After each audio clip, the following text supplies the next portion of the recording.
It is payday. The salary notification arrives on your phone. For one brief moment, before the rent, before the credit card, before the subscriptions, you feel something like abundance. Then the rent transfers, the phone bill auto-debits, you buy groceries, you pay the minimum on the card. You buy something you had been waiting for. By day 12 of the month, the abundance is gone. By day 20, you are watching your balance carefully. By payday, you are relieved rather than rich. And the cycle begins again. 64% of people live exactly like this. Not because they earn too little, because they have no system. Now imagine two men standing in the rain. The first holds a massive bucket. The rain pours in. He earns well, but his bucket has 100 holes in the bottom. The money pours out just as fast as it arrives. At the end of the storm, exhausted, stressed, broke, the second holds a small cup, solid steel, no holes, the rain is barely a drizzle, but he catches every single drop. Once the cup fills, he pours it into a barrel, then another. At the end of the storm, the man with the enormous bucket is begging for water. The man with the small cup has built a reservoir. Today, through the story of one man who lived the first life and discovered the system that built the second, we end the cycle. Subscribe and tell me in the comments, what is the first thing you do when your paycheck arrives? I read every one. Let's begin. Chapter 1. Soda's Leaking Bucket. This is Soda. Soda is 32. A marketing executive at a mid-size firm in Tokyo. His salary is well above average for his age. He drives a decent car. He eats at good restaurants. He lives in a fine apartment. Every month, 12 days before his salary arrives, he runs out of money. Not because of gambling, not because of dramatic debt, not because of any visible recklessness. His money simply disappears into a life that looks comfortable from the outside and is financially hollow on the inside. He checks his bank app, and there is always less than he expects. The number is a stranger he cannot explain. At 28, he told himself he would save seriously at 30. At 30, he told himself he needed a raise first. At 32, the raise came. The hole got wider. Then, clearing out his desk one evening, he found a worn notebook that had belonged to his grandmother. Inside the front cover, in her careful handwriting, were 4 words in Japanese. Kakeibo, household financial ledger. He had seen it before, the small notebook she kept on the kitchen table. She had lived on almost nothing after his grandfather passed, a modest pension, and yet she always had enough, always had a small envelope of cash for whatever anyone in the family needed. He had thought it was just an old woman being careful. He was wrong. It was a complete philosophy and a complete system. Chapter 2. The Philosophy of Visible Money. In 1904, Japan's first female journalist, Hani Motoko, created Kakeibo, Household Financial Ledger. It is not an app. It is not a spreadsheet. It is a physical book and a pen, and it is built on one foundational understanding that modern neuroscience has since confirmed completely. When money is invisible, it disappears. You tap your card, you click Buy Now, you use Apple Pay. You never see the money leave your hand. You never feel the loss.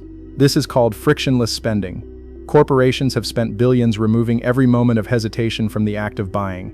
They want you to spend without thinking, without pausing, without feeling.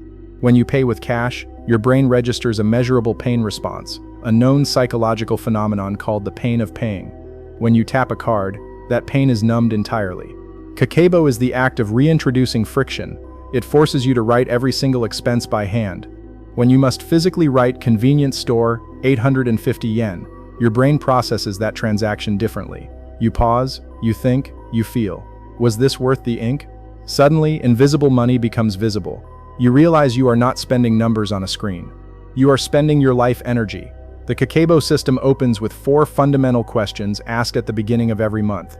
These 4 questions are the entire philosophy distilled. 1. How much money do I have available? 2. How much would I like to save? 3. How much must I spend on fixed necessities? 4. How can I improve from last month? Most people do this backward. They spend first and save whatever remains, which is almost always nothing. Kakeibo flips the equation completely. Income minus savings equals spending money. You pay yourself first, never last. Chapter 3. The 4 buckets and the 8 paycheck steps inside Kakeibo. Every expense is sorted into one of 4 categories.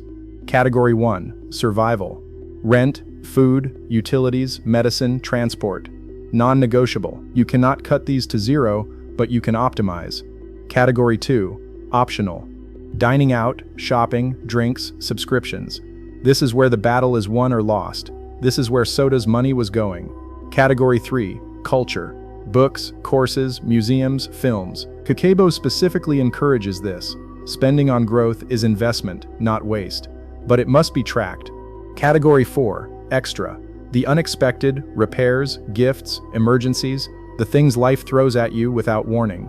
Every evening, 3 minutes. Receipts sorted into the 4 categories, written by hand. This daily ritual forces confrontation, while the memory is fresh. If you spent money on something regrettable last night, you must write it this morning. You feel the sting. That sting prevents the repeat. Most people check their finances at the end of the month. That is an autopsy. The patient is already dead. Kakeibo is a daily checkup. It keeps the patient alive. Now here is where the modern paycheck system builds directly on top of Kakeibo's foundation. When the salary arrives, there is a specific order of operations. Step 1. Know your financial baseline. Calculate the absolute minimum your life requires monthly. Rent, food, utilities, transport, insurance. This is your survival number. Keep it under 50% of income. Step 2. Remove your savings immediately. Before you see the rest, before any optional spending begins. Income minus savings equals what you actually have to spend.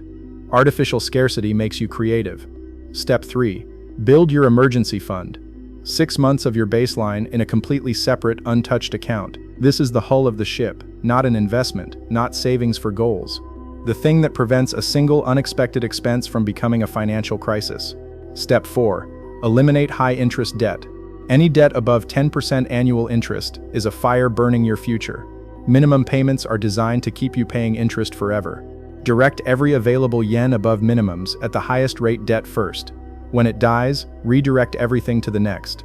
Step 5. Invest, automatically, in a low-cost index fund, before you can see the money or decide differently. Step 6.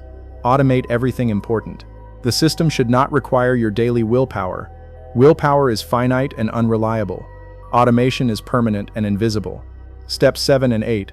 Understand opportunity cost and review monthly, not to punish yourself, but to learn. What triggered the overspending? Was it stress, boredom, a specific situation? Map the trigger, change the response. Chapter 4. The envelope, the weight, and the monthly reflection.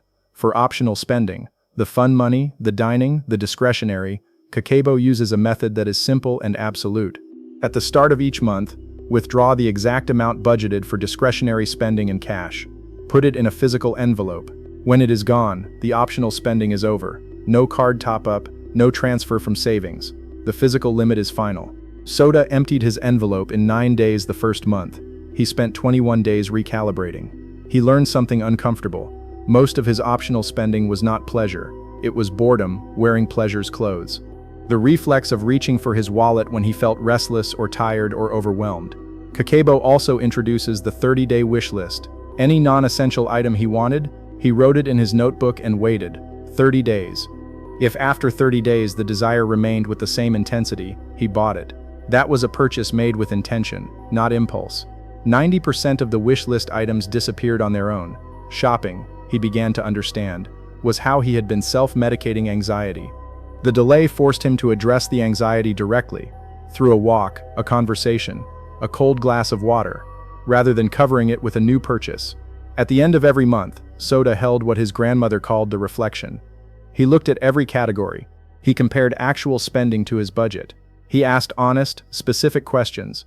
Why did I spend 12,000 yen on delivery food this month? Was I lazy? Was I overwhelmed at work? What free alternative could replace that trigger next time? He was not punishing himself. He was collecting data. He was a scientist studying his own behavioral patterns, identifying the triggers, mapping the responses, improving the system every month. Chapter 5. Wealth is a ratio, not a number. Here is the truth that Kakeibo reveals, the truth that the wealthy understand and the financially struggling are never told. Wealth is not a number. Wealth is a gap, the gap between what you earn and what you spend. A man who earns 200,000 and spends 200,000 has zero wealth. If his income stops for 30 days, he is in crisis. The bucket is full, but it pours out just as fast. A man who earns 50,000 and spends 30,000 saves 20,000 every year. He has freedom. He has time, He has the ability to make choices because his life does not depend on never missing a single paycheck. Every yen you save is a tiny worker you have hired. When you save 100,000 yen, you are not losing spending power. You are hiring 100,000 tiny workers who invest, grow, and compound, buying you future days when you do not have to trade your time for money. The Kakeibo practitioner does not view savings as money they cannot touch. They view savings as freedom they have already purchased. And freedom, unlike a new piece of clothing or a restaurant meal, does not depreciate. It compounds. By month 6, Soda was saving 22% of his income. By month 9, 28. Not by earning more, by finally, permanently, closing the holes in the bucket. Chapter 6. The Transformation. A year after finding his grandmother's notebook, Soda sat with a colleague at lunch. The colleague, senior, well-paid, visibly successful in every external measure, admitted quietly that he did not know how much he spent each month. "The bank shows me a number," he said. "It's always less than I expect." Soda recognized the conversation entirely. He had lived inside it for years. When the colleague asked how Soda had finally started saving, how he had gone from running out of money before month end to having 6 months of expenses sitting separate and untouched, Soda did not explain a strategy. He opened his bag and placed his grandmother's notebook on the table. "She gave me this," he said, without knowing she was giving it to me. His colleague picked it up, turned to the first page, read the 4 questions. 3 months later, a text arrived, a photograph, a new notebook, new handwriting. Week 1, month 1, the message below, day 15. "I think I finally know where my money actually goes." Soda smiled. He understood exactly what that felt like. Closing the complete system. Starting this month. First, know your baseline, the survival cost of your life, monthly. Second, pay yourself first. Remove savings before you see the rest. Third, build your emergency fund, 6 months of baseline, separate, untouched.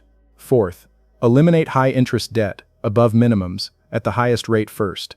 Fifth, invest automatically, a fixed amount, every month, into a low-cost fund. Sixth, use the envelope for optional spending, physical cash, absolute limit. Seventh, write every expense by hand, every evening, in 4 categories. Eighth, reflect monthly, not to judge, but to learn. Find your triggers. Hani Motoko created Kakeibo in 1904 to give women financial power in a world that told them money was not their domain. It is yours now, whatever your salary, whatever your situation. Pick up the pen, patch the bucket, stop the cycle. See you in the next one.